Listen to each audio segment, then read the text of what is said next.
ଶ୍ରୋତା ବନ୍ଧୁ, କବିଟେ ଖୁବ୍ ଅସହାୟ କାହିଁକି ନା ତା ଉଦ୍ଗତ ଆବେଗକୁ ବାନ୍ଧି ରଖିବା ପାଇଁ ତାକୁ ପ୍ରଥମେ ଶୂନ୍ୟ ହେବାକୁ ହୁଏ। କାରଣ ଶୂନ୍ୟତା ଭିତରେ ହିଁ ପୁଣି ଜମାଟ ବାନ୍ଧି ଆସେ ଅଦୃଶ୍ୟ ଜଗତର ଉପମାନର ଚିତ୍ର ସବୁ। ଏଥିପାଇଁ ତାକୁ ଦରକାର ପଡ଼େ ଏକ ରୂପକ ଯାହାକୁ ସେ ବ୍ୟବହାର କରେ ତମେ ଶବ୍ଦରେ। ଶ୍ରୋତା ବନ୍ଧୁ, କବି ପାଇଁ ତମେ ଶବ୍ଦଟି ଭିନ୍ନ ଭିନ୍ନ ଅର୍ଥ ବହନ କରେ।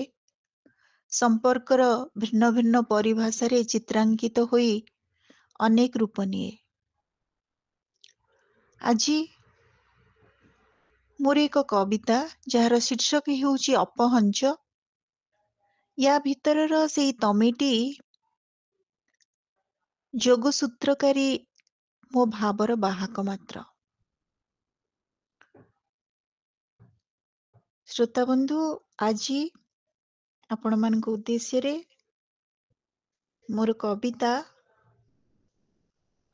ଯାହାର ଶୀର୍ଷକ ହେଉଛି ଅପହଞ୍ଚ। ଚାରିଆଡ଼େ କ୍ଷୀର କଣ୍ଟା ବଣ, ଚାରିଆଡ଼େ କ୍ଷୀର କଣ୍ଟା ବଣ, ବିସ୍ତୃତ ସେ ବାଲି ସେ ଯେ, କେତେ କେତେ କାକ୍ଟସ୍ କଢ଼। ୟା ଉପରେ ବିଛାଡ଼ି ପଡ଼ିଛି ରିକ୍ତ ଝୁରା ଝୁରା ସମୟର କ୍ଷତ। ଆଉ କିଛି ମନେ ନାହିଁ, ଆଉ କିଛି ମନେ ନାହିଁ କେବେ କେଉଁ ଦିନ କି ପ୍ରକାର ମନ ଦେଇ ବାନ୍ଧିଥିବା ସେତୁ ପରେ ଭଙ୍ଗାରୁଜା ସ୍ୱପ୍ନ ଆଉ ଅଯଥା ସେ ସମ୍ମୋହର କ୍ଷୁବ୍ଧ ବିଗଳନ। ଆଉ କିଛି ମନେ ନାହିଁ କେବେ କେଉଁଦିନ କି ପ୍ରକାର ମନ ଦେଇ ବାନ୍ଧିଥିବା ସେତୁ ପରେ ଭଙ୍ଗାରୁଜା ସ୍ୱପ୍ନ ଆଉ ଅଯଥା ସେ ସମ୍ମୋହର କ୍ଷୁବ୍ଧ ବିଗଳନ। ଦିନେ କେବେ ଆମେ ପୂଜିଥିବା ବାଲି ଶିବଙ୍କର ଅମୁହା ମନ୍ଦିର ଆଗ, ନିସ୍ତରଙ୍ଗ ଅତୁଠ ପାଣିରେ ବହଳିଆ ନୀଳ ଆସ୍ତରଣ। ସବୁଆଡ଼ ବିବର୍ଣ୍ଣ ବିଷଣ୍ଣ।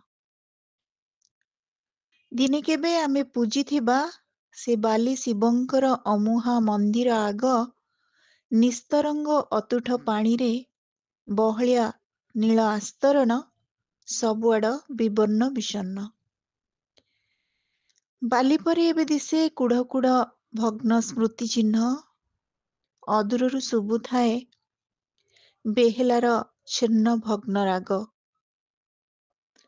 ମୋ ପାଇଁ ଯାହା ଥିଲା ତମ ଉପହାର, ସେ ଥିଲା ହୃଦୟର ନିଗିଡ଼ା ସୋହାଗ। ଆଜିକାଲି କିନ୍ତୁ ସେ କ୍ଷଣରୁ ଝରିପଡ଼େ ଯେତେ ସବୁ ଅପବାଦ ଆଉ ଜାଳୁଥିବା ଅପଶବ୍ଦମାନ। ମୋ ପାଇଁ ଯାହା ଥିଲା ତମ ଉପହାର, ସେ ଥିଲା ହୃଦୟର ନିଗିଡ଼ା ସୋହାଗ। ଆଜିକାଲି କିନ୍ତୁ ସେ କ୍ଷଣରୁ ଝରିପଡ଼େ ଯେତେ ସବୁ ଅପବାଦ ଆଉ ଜାଳୁଥିବା ଅପଶବ୍ଦମାନ।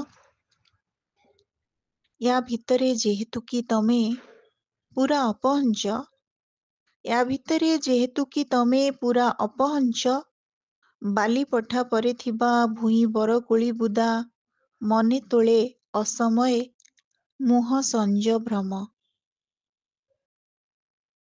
ୟା ଭିତରେ ଯେହେତୁ କି ତମେ ପୁରା ଅପହଞ୍ଚ, ବାଲି ପଠା ପରେ ଥିବା ଭୂଇଁ ବରକୋଳି ବୁଦା, ମନେ ତୋଳେ ଅସମୟେ ମୁହଁ ସଞ୍ଜ ଭ୍ରମ।